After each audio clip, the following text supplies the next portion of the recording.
Pada video kali ini, kita akan membahas mengenai masyarakat dan interaksi berbasis masyarakat.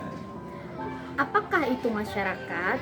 Masyarakat merupakan kumpulan dari beberapa individu yang hidup secara bersama-sama dan menghasilkan kebudayaan. Masyarakat ini selalu berkomunikasi dan berinteraksi dalam setiap aktivitasnya yang mempengaruhi satu sama lain. Interaksi berbasis masyarakat dapat diartikan sebagai hubungan sosial yang dinamis. Hubungan sosial dalam masyarakat dapat berupa hubungan antara individu yang satu dengan individu yang lain, antara kelompok yang satu dengan kelompok yang lain, maupun antara kelompok dengan individu. Syarat-syarat terjadinya interaksi berbasis masyarakat. Yang pertama adalah kontak sosial.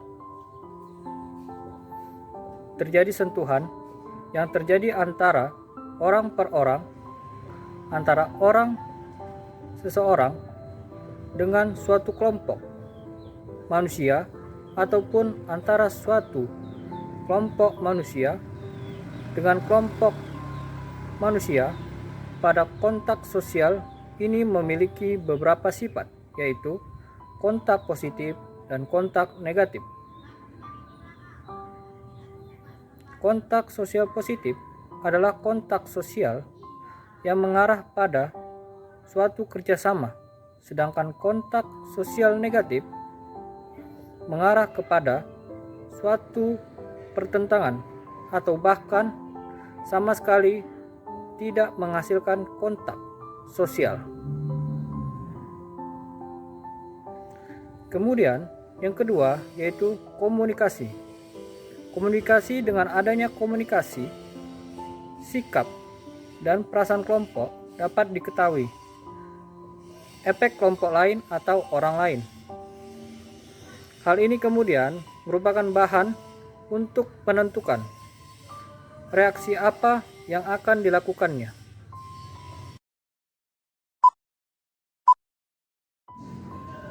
Bentuk-bentuk interaksi sosial ada dua. Yang pertama, asosiatif. Asosiatif adalah suatu usaha bersama antara perorangan atau kelompok manusia suatu mencapai untuk tujuan tertentu. Dalam kegiatan kerjasama, individu melakukan interaksi dengan orang lain, di mana individu memberikan stimulasi kepada individu lain, kemudian individu lain memberikan reaksi terhadap stimulasi yang diterimanya ataupun sebaliknya. Kerjasama ini dapat dilihat dari turut serta individu dalam kegiatan kelompok. Bentuk-bentuk kerjasama seperti gotong royong, bagaimana perjanjian mengenai pertukaran barang atau jasa, kooptasi, proses penerimaan unsur-unsur baru untuk menghindari terjadinya kegoncangan pada suatu organisasi.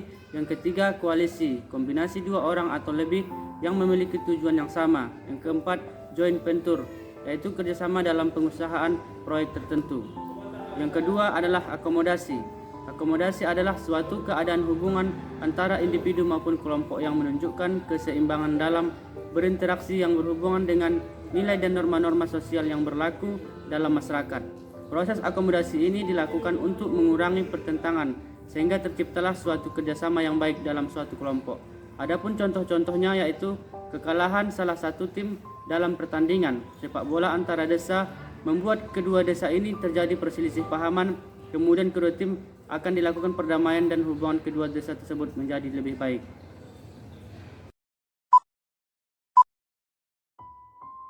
Yang ketiga, alkulturasi.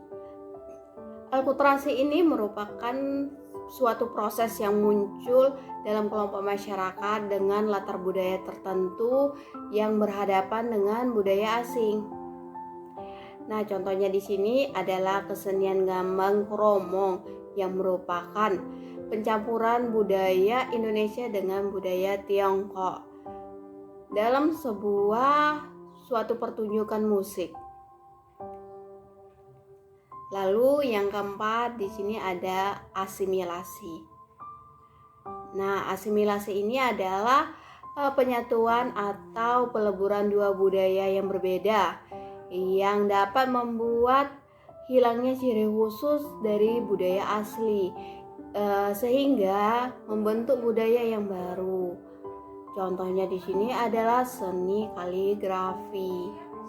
Nah, seni kaligrafi ini merupakan budaya Islam berupa seni aksara indah dengan huruf bahasa Arab.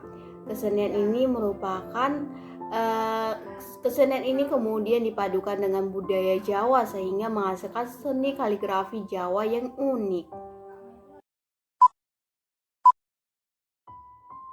Aspek-aspek interaksi sosial yaitu meliputi 1. Motif atau tujuan yang sama. 2. Suasana emosional yang sama. Yang ketiga, adanya interaksi dan aksi. Interaksi berarti setiap anggota kelompok saling membantu atau bekerja sama. Sedangkan aksi adalah tingkah laku yang ditunjukkan selama berinteraksi. Yang keempat adalah proses segitiga dalam interaksi sosial yaitu aksi, interaksi, dan sentimen. Aksi, interaksi, dan sentimen menciptakan bentuk piramida di mana pemimpin kelompok dipilih secara spontan dan wajar. Pimpinan menempati puncak piramida tersebut. Yang kelima dipandang dalam sudut totalitas. Dan yang terakhir adalah hasil penyesuaian diri. Demikianlah video edukasi kami tentang masyarakat dan interaksi berbasis masyarakat. Terima kasih. Audio Jungle.